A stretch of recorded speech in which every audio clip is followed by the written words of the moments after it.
On nous donne 1000 conseils contradictoires et au final, on ne sait plus du tout par où commencer, ni par quoi commencer. Donc, c'est normal. Aujourd'hui, je te propose un plan simple de 30 jours. Pas de miracle, pas d'extrême, juste des petites étapes claires pour soutenir ta rémission en complément de ton traitement. On fait ça semaine par semaine, c'est parti, on y va. Pourquoi un plan? Ce qu'il faut savoir, c'est que ces pathologies, RCH, Crohn et même l'intestin irritable, réagissent mieux à des habitudes régulières qu'à des gros coups de force. Un plan va te permettre de réduire l'inflammation de fond, de mieux comprendre ton corps et de reprendre du coup peu à peu le contrôle. La règle d'or, c'est qu'il n'y a pas de perfection, mais que de la régularité. Donc si tu rates une journée, c'est pas grave, tu reprends tranquillement le lendemain, on continue, tu ne lâches pas. Semaine 1, essayez de calmer le terrain doucement. 1, tu vas te coucher à heure fixe et pas trop tard, pas après minuit. 22h30, c'est pas mal. 2, tu vas t'hydrater par petites gorgées régulières. Pas glou glou glou, on boit d'un coup toute la journée, non. Par petites gorgées, régulièrement, tout au long de la journée.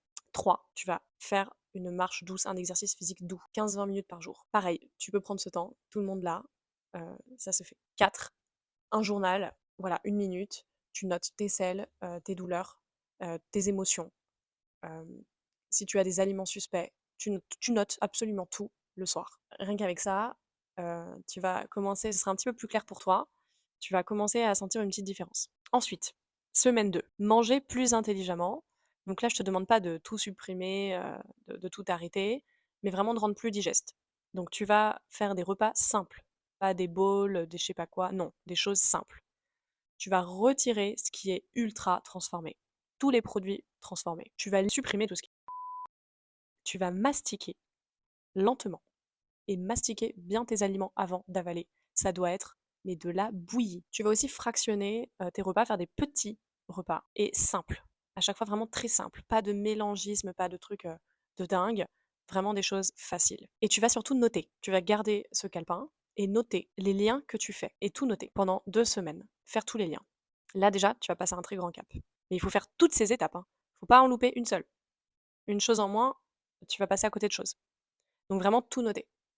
Et ensuite, semaine 3, si tu commences à aller un petit peu mieux, tu vas ajouter une petite fibre douce, un légume cuit, de la patate douce, de l'avoine, bien cuit, bien trempé dans un lait végétal par exemple. Petite quantité et tester. Et tu vas varier par petite quantité. Tu vas ajouter comme ça un légume différent par jour, un petit fruit doux par jour.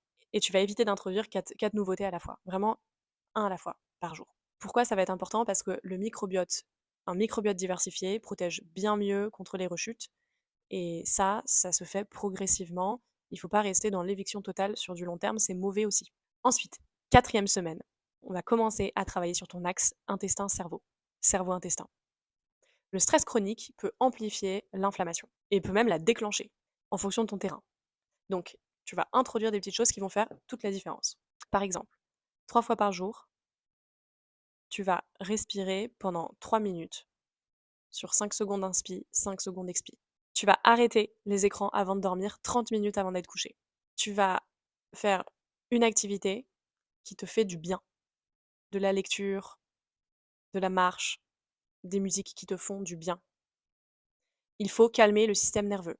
Et quand le système nerveux se calme, l'intestin suit. Tout le corps suit.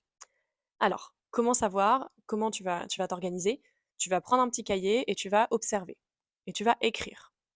Moins d'urgence, moins de douleur, moins de sang, moins de glaire, des selles plus régulières, plus moulées, meilleure énergie, moins de stress. Un progrès léger mais vraiment constant, ça c'est un super signe. Voilà un plan simple, très simple, de 30 jours, pas à pas. Comme je vous ai dit, la bonne nouvelle, c'est qu'il y a beaucoup de choses concrètes à faire et on peut vraiment redevenir acteur de sa santé, et très, très bien gérer, sa maladie. Moi-même, j'en suis la preuve, mais aussi toutes les personnes qui sont dans le programme, hein. Je dois aussi, les féliciter pour ça. Hem Il y a vraiment des choses à faire et pour, vraiment devenir acteur de sa santé, et vivre, super bien, toute sa vie, quoi. Il faut pas rester comme ça. Je vous invite vraiment à à vous ouvrir. Heu, je sais qu'il faut être prêt, mais voilà, le mieux c'est d'être le plus près possible et le plus vite possible parce que sinon quand on laisse traîner, eh ben, c'est de pire en pire. Donc faites ce travail, faites-le. Hem, j'ai créé le groupe gratuit, Cercle Elpida où je partage des outils, je partage des retours d'expérience.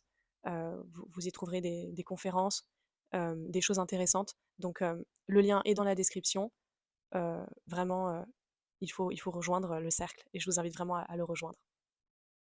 Si cette vidéo a aidé, vraiment, voilà, likez, hem, partagez, commentez, heu, c'est génial et ça m'aide énormément. Voilà. Merci et puis, à très vite.